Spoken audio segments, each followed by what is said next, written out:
Hello everyone, my name is Navneet Kaur. हम अपने topic को कंटिन्यू करते हैं और आज हम इस पार्ट में करेंगे solvency ratios.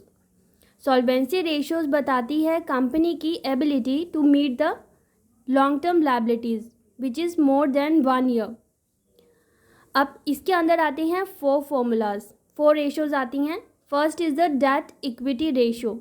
Debt equity ratio का फॉर्मूला है डेट अपॉन इक्विटी, जिसका दूसरा नाम भी है long term debt upon share holders fund, जिसको नेटवर्थ भी बोलते हैं।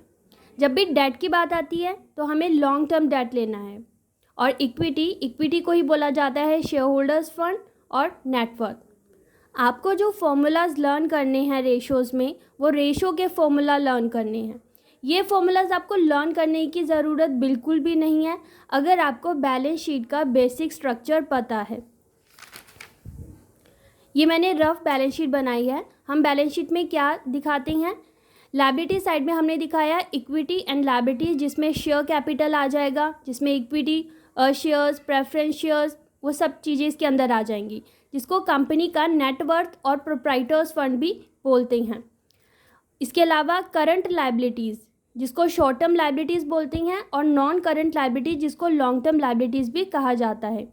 इन दोनों को मिला के बन जाएगा टोटल डेट, और जब टोटल डेट में हम शेयर कैपिटल को प्लस कर देंगे तो बन जाएगी टोटल लायबिलिटीज़। एसेट साइड में नॉन करंट लायबिलिटी जिसके अंदर फिक्स्ड एसेट्स इंक्लूड होती हैं। अब फिक्स्ड एसेट में टेंजिबल और इनटेंजिबल और आ जाएंगे फर्दर।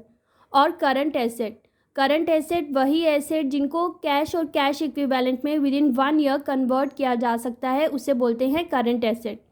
अब जब नॉन करंट एसेट और करंट एसेट को ऐड कर देंगे तो बन जाएगा टोटल एसेट।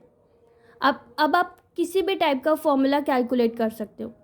अगर आपको लॉन्ग टर्म लायबिलिटीज़ निकालना है तो आप टोटल डेट में से शॉर्ट टर्म लायबिलिटीज़ को क्या कर दोगे, माइनस कर दोगे, तो हमारे पास लॉन्ग टर्म लायबिलिटीज़ आ जाएंगी।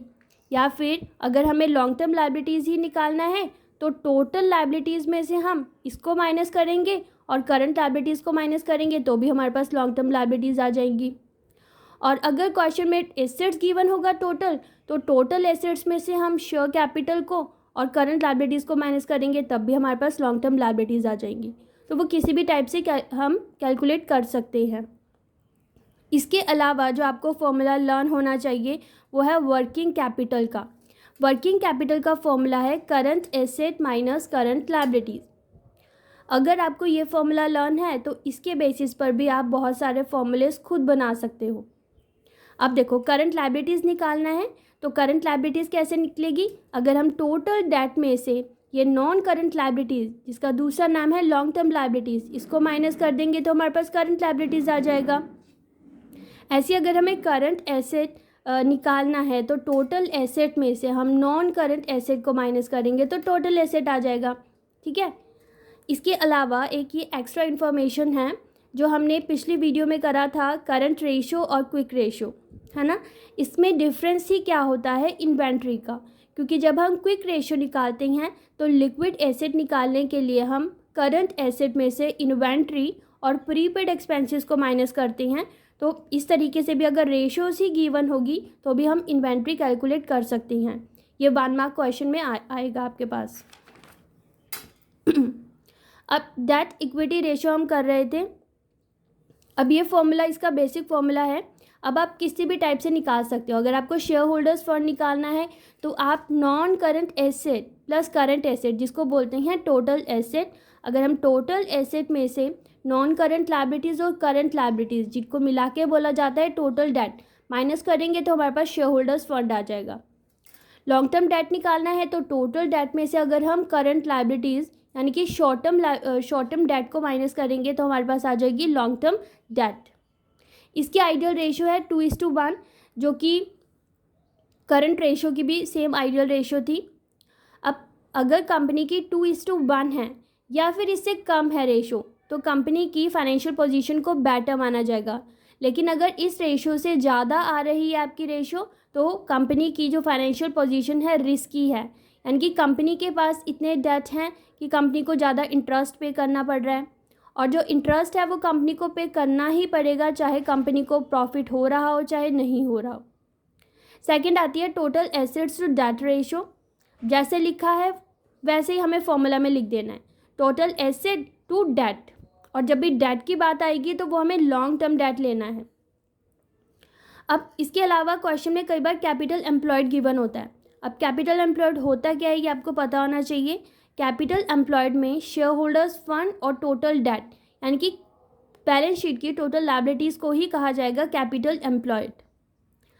अब total asset to debt ratio की प्योर रेशियो है 1:1 to 2:1। अगर कंपनी की रेशियो 1:1 और 2:1 की बीच में आ रही है तो कंपनी की पोजीशन बेटर मानी जाएगी। थर्ड आती है इंटरेस्ट कवरेज रेशो, जिसको डेट सर्विस रेशो भी बोलते हैं। इसका फॉर्मूला है profit before charging interest and income tax upon fixed interest charges, और इसको कैलकुलेट किया जाता है टाइम्स में। रेशो की फॉर्म में या परसेंटेज में नहीं कैलकुलेट करेंगे, इसको हम टाइम्स में कैलकुलेट करेंगे। अगर क्वेश्चन में आपको net profit after tax given होगा सिर्फ, तो इसका मतलब क्या हुआ कि net profit after interest and tax ही है ये, क्योंकि टैक्स तो कंपनी तभी पे करेगी ना पहले अगर वो इंटरेस्ट पे करेगी, क्योंकि इंटरेस्ट तो कंपनी को पे करना ही होगा। और फिक्स्ड इंटरेस्ट चार्जेस कैसे कैलकुलेट करते हैं, जो भी कंपनी ने लॉन्ग टर्म डेट्स ले रखे हैं, चाहे वो लॉन्ग टर्म लोन्स हों या डिबेंचर्स हों, इसके ऊपर जो भी इंटरेस्ट कैलकुलेट होगा उसे कोई फिक्स्ड इंटरेस्ट चार्जेस बोलते हैं। जैसे अगर कंपनी ने इशू की है 6% डिबेंचर्स, तो 6% के साथ इंटरेस्ट पे करना पड़ेगा कंपनी को। अगर कंपनी की जो रेशो आ रही है, कंपनी की जो आ रहा है वो 6 से लेके 7 टाइम्स में आ रहा है, तो वो अप्रोप्रिएट माना जाएगा। अगर इससे कम आ रही है तो वो अनसेफ पोजीशन है, अगर इससे ज़्यादा आ रही है तो वो सेफ पोजीशन है। Fourth is the proprietary ratio. Proprietor किसे बोलते हैं, कंपनी के ऑनर को, और कंपनी के ऑनर कौन होते हैं, शेयर होल्डर्स। इसका फॉर्मूला है इक्विटी अपॉन टोटल एसेट, और इसको दूसरे तरीके से बोला जा सकता है शेयर होल्डर्स और proprietors fund upon non current asset plus current asset. अब ये तो आपको ऑलरेडी पता है, अगर हमें प्रोप्राइटर फंड निकालना हो तो उसके अंदर क्या क्या चीज़ें आ जाएंगी, equity share capital, preference share capital, reserve and surplus, ये सब कुछ आ जाएगा। और टोटल एसेट, देखो अगर टोटल एसेट ना देके क्वेश्चन में टोटल लायबिलिटीज़ गिवन होगा तो भी पता होना चाहिए कि टोटल एसेट ही इक्वल होते हैं टोटल लायबिलिटीज़ के, तो वही अमाउंट यहाँ पर आ जाएगा। अगर रेशो ज़्यादा आ रही है तो वो साउंड फाइनेंशियल पोजीशन है, और अगर कम आ रही है तो वो रिस्की फाइनेंशियल पोजीशन है। रेशो ज़्यादा आना कम आना ये चीज़ें आपको पता होना चाहिए कि किस में फ़ायदा हो रहा है कंपनी को, किस में नहीं। अगर कंपनी की रेशो ज़्यादा आ रही है यानी कि कंपनी के पास शेयर होल्डर्स यानी कि कंपनी ने ज़्यादा शेयर्स इशू किए हैं, कंपनी की जो शेयर होल्डर्स फंड है वो कंपनी के पास ज़्यादा है as compare to the total assets, और अगर कम है तो रिस्की फाइनेंशियल पोजीशन। तो ये आती हैं सॉल्वेंसी रेशो। Thank you.